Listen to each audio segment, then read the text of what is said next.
তো আমাদের সেই ভাইরাল দীঘার চাট মশলা কাকা, এবং আজকের কি কি আছে দেখো, এখানে অনেক রকম আছে জিনিসপত্র।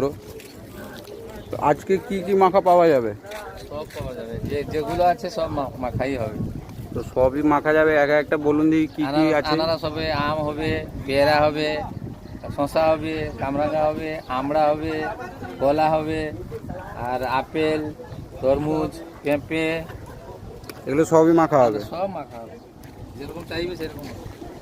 তো এইগুলো ওজন হিসাবে আছে, কয়েকটি আবার পিস হিসাবে আছে, যেমন শসা, কলা।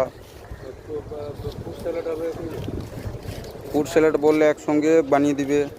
সবই মশলা দিয়ে, প্লেন এমনি লবণ দিয়েও খেতে পারেন। লোকেশান হচ্ছে বিচ ভিউ হোটেল, ঠিক ওর অপোজিটে ডান দিকে এই যে বিচ।